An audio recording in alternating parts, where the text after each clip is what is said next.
Hello beginner dragons, this is Mr. Van, and today is going to be the third week of this month. So we're going to be doing our physical mental goal, then we're doing a warm-up, and then we are going to be doing a review of the first week that we did our form, as well as adding a little bit more detail to what we already know.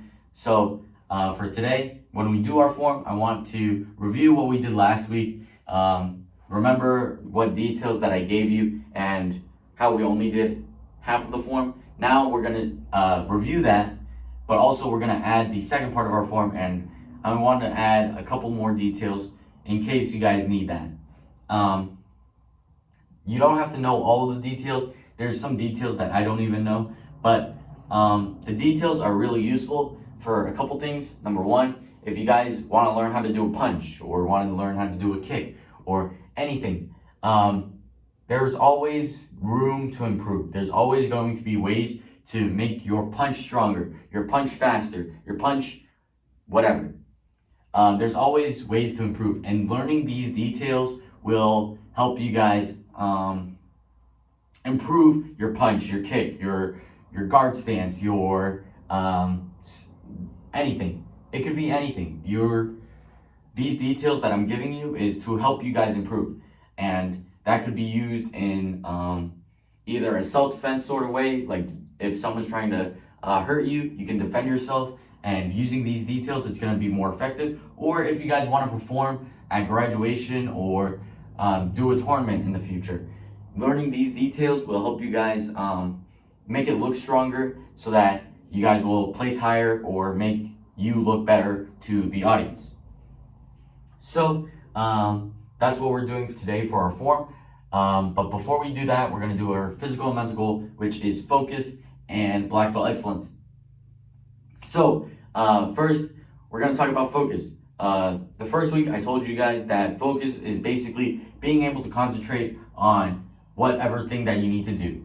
And the second week, I talked to you guys about visualizing something. So like if you guys are doing a geography map, you guys can memorize that in North America there's the United States, there's Canada, there's Mexico, and then underneath that, that's South America, and in between South America and North America there's Central America and stuff like that.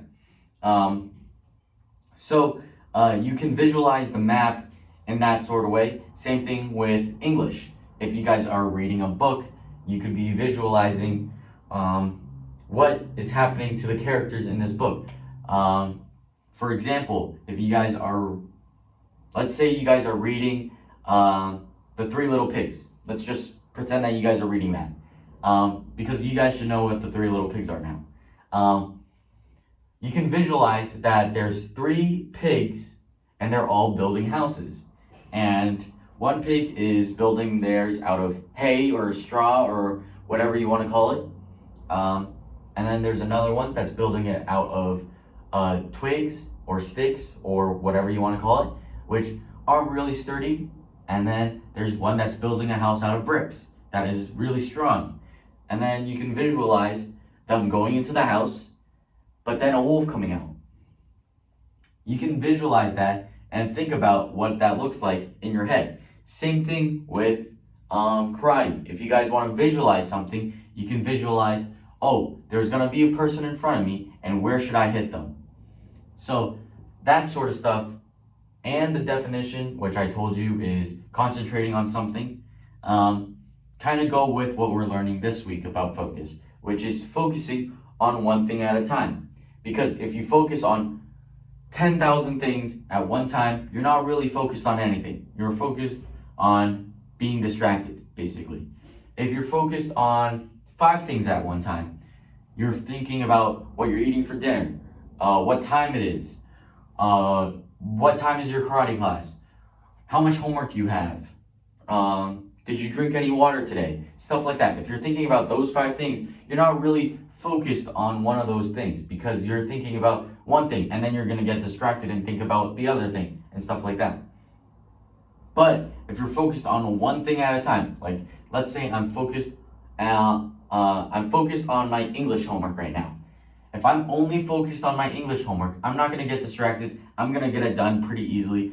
I'm not going to think about what I'm eating for dinner. I'm not going to be thinking about, did I do my math homework?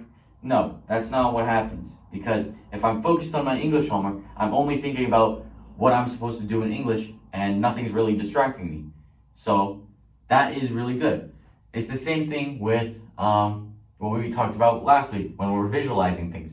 If I'm visualizing a map, and then somewhere in the back of my head I'm visualizing the three little pigs, I'm not thinking about the map anymore. I'm thinking about the three little pigs. And that's going to distract me, and I'm going to do worse on my map quiz. Or if I'm visualizing the three little pigs and I start thinking about Hansel and Gretel, then if someone's like, how many houses were there? I might say 4, because then I'm thinking about the stick house, the hay house, the brick house, and then the house of candy with the witch. But that's not right, because I'm supposed to only think about the pigs. So there's a couple of reasons why you should only focus on one thing. The main reason is because you don't want to get distracted and do something wrong. So that is what we're focusing on this week. We're concentrating on one thing at a time. I guess that's how I should say it. That's what we're learning on Focus, I guess. We're learning how to concentrate on one thing at a time. So if you guys are concentrating on your English homework right now, if you're concentrating on your math homework right now, if you're concentrating on what you're eating for lunch later, don't think about that. You should be only thinking about what's in front of you, which right now should be your karate class. And if you can't do your karate class right now, that's okay. You can concentrate on something else and then come back to this. So if you're doing your math homework right now while listening to me, you can turn this off right now. You can pause the video, and then you can finish your math homework and then come back to this video and finish it up when you're fully focused on it. And you can fully focus on your math homework so that you get it done and you're not getting anything wrong. So that's what we're talking about for Focus this week.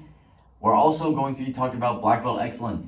And for this week of Black Belt Excellence, we are focusing on how what we learned last week, which is our personality and the personality traits of a black belt, and what we learned in the first week, which is our karate techniques, can help us in real life.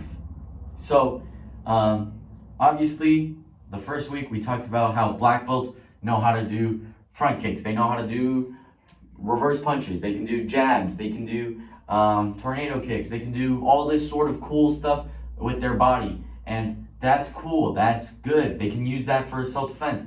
But in regular life, in everyday life, you're not gonna have to defend yourself against ninjas. You're not gonna have to defend yourself against samurais. That's not gonna happen every day. So we're gonna think about what we learned last week, which is our personality traits and how they can help us in everyday life. Like, one example that I can think of off the top of my head is self-discipline, which is being able to do what you're told without being told what to do. Sorry, I mixed up my wording.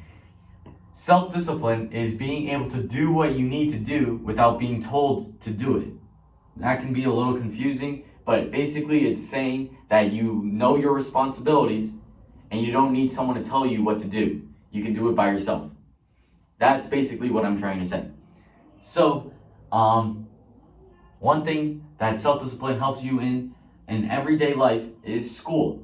You don't need your mom to tell you, hey, do your math homework. You should just be able to do that by yourself. You should be able to have that planner that you're given in school and write down your homework without your teacher saying, write down your homework. That's not what you're supposed to do. You're supposed to write it down without your teacher telling you to, because that's not their responsibility. That's your responsibility. Your responsibility is to write down your homework so that you guys can remember it later and do it at home. Now, one more thing that self-discipline helps you with is your chores. Your chores is not your mom's chores. It's not your dad's chores. It's not anyone else's chores except yours. And your mom or your dad or whoever that reminds you to do your chores shouldn't be responsible to tell you guys to do your chores. You guys should be responsible for your own chores. And you guys shouldn't be told that you have to do your chores. You should just do it naturally. And that's what self-discipline is. You guys should be naturally doing it. And that's a part of Black Belt Excellence. It's using the things that we learned in karate, like self-discipline, respect, obedience, stuff like that, in our everyday life, even if it doesn't include karate, and helping us better ourselves. And that's what Black Belt Excellence kind of is. It's making ourselves better by using these tools that we're given in karate to make ourselves better. So now that we've done that, we're going to be doing our warm-up. So today's warm-up is going to be pretty simple. It's also a warm-up I haven't done in a long time, but it's a really simple one. You guys don't really have to do anything except have an open space. Obviously, right now, I don't have an open space. I have these two walls, and if I move forward, you guys wouldn't be able to see me. So, we'll make do. But you guys can go outside if you want to, or if you guys have a huge basement, you guys can go into the basement, or if you guys have a living room, you guys can go in the living room. But we'll make do with you have. So if you guys have a cramped space like I do, you guys can do that. Yeah. So what we're gonna do is a basic kind of running exercise, but not really running, because we're gonna do different types of running. So you guys can run in place, like so. You guys can run from wall to wall. I'm not gonna do that because I don't have a lot of room, and turning would make me dizzy. So I'm just gonna run in place, but you guys can do whatever you want to, especially if you have a big space. If you guys have a big space, I recommend that you guys run around so that you guys have some fun instead of just looking at a screen and running in place. That sounds a little boring to me. But anyway, I'm gonna run in place. You guys can do whatever you want, but we're gonna run naturally for probably 1 minute, maybe a little longer. Depends on how long you want to run. And then we're gonna do back kick your butt running. So basically, you start running normally, and then you guys kick your butts when you run. So you bring your heels to your butt, like so. And you're gonna do that for about a minute, same amount of time. And then after you do that, you can do high knees. So you bring your knees up to your waist or higher. If you guys can get it all the way up, you guys can do that. So high knees running, that's also 1 minute. And then you guys can do shuffling. So shuffle like so. This one I am going to move for because I kind of have to. And then after a minute of that, you guys can do grapevines, or some people call it karaoke. But basically what that is you step in front, and then with your back leg, you step in the front of that, and then you take your back leg and you step behind your other leg. So fast, it looks something like this. Sort of like that. And then going back the other way, it's the same thing, just crossing with your other leg this time. So that one is going to need a lot of room, but if you guys do have a lot of room, it's really good for cardio. So that's also good. And after that, you guys can run backwards. So running backwards, that's not really good for running in place. But if you guys have a good amount of space, that's good for you guys to do.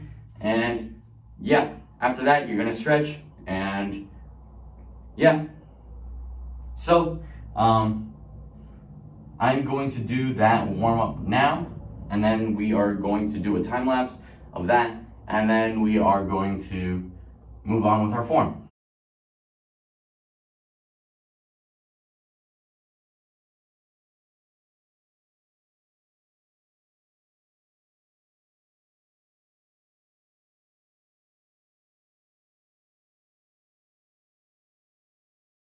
Okay, beginner dragons, now I'm back, and now we are going to move on to our form.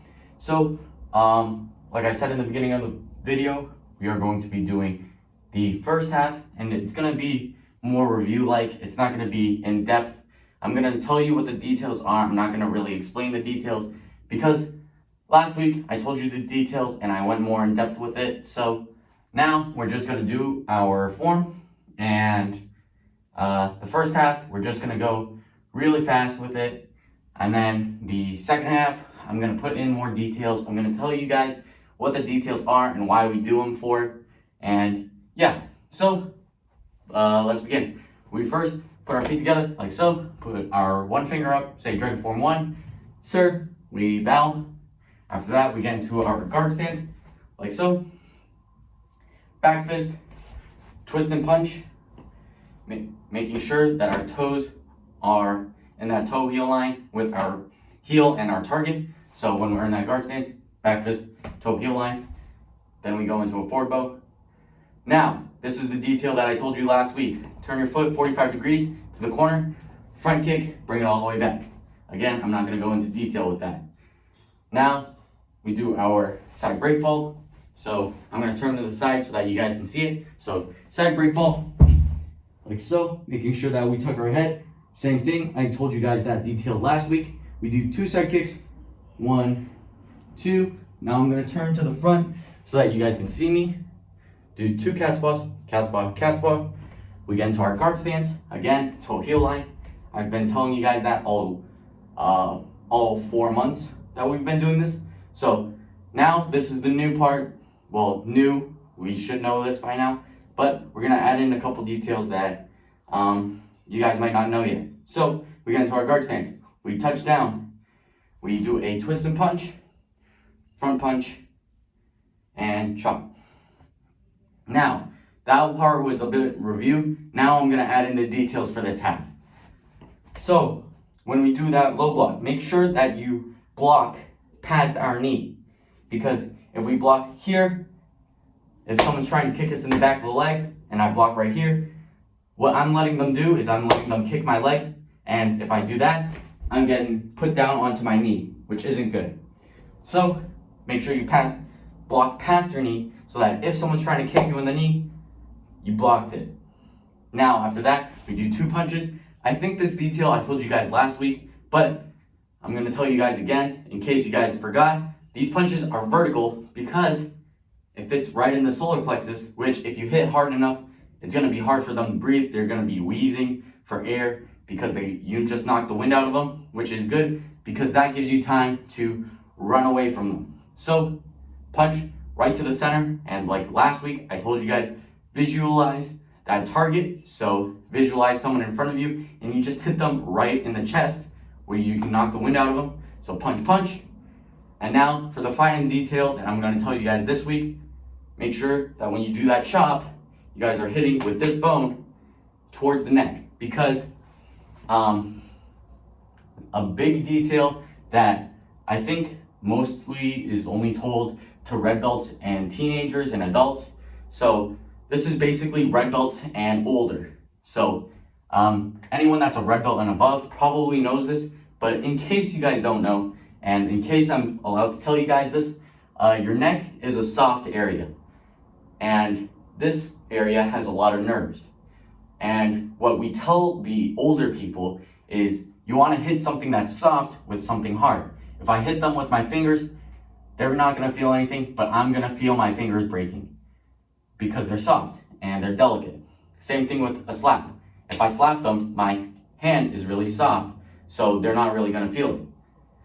But if I hit with this bone right here, I'm going to come up a little closer so that you guys can see it. So if I hit them with this part of my hand right here, this is a hard part. If I hit them there, I'm not really going to feel anything. This is just a bone. I'm not really going to feel anything unless I'm breaking it. But since you're hitting something soft, like the neck right here, you're not going to break your wrist.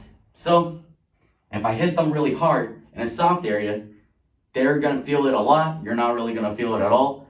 And especially since you're hitting the neck, this part has a lot of nerves. So if you hit them hard enough, they're going to flinch, they're going to tense up and pull away from you, which gives you enough time to run away in case someone is trying to hurt you. So one more time, I'm going to give you all the details that I told you this week and what I told you last week, and we're going to work with that. So the first detail that I told you last week, making sure that your toes are pointed towards a 45-degree angle, aka a corner of the room, so that if you guys are kicking, you're not gonna hurt your knee, you're not gonna break your knee, you're not gonna dislocate it. Plus, it gives you more stability so that you guys can push the person away from you, so that gives you enough time to run away. Now, the second detail, I'm not gonna lay down for this one because I already feel like this video is going a little long, so I wanna cut it short. So when you guys do the side break fall, you wanna tuck your chin, and the order that you guys fall is your butt, your side, your hand, and never your head. You never wanna hit your head on the ground, because if you guys do, there's two things that can happen. One, you could knock yourself out, which will make you fall asleep, and you don't want to fall asleep when someone's trying to hurt you, so that's a big no-no.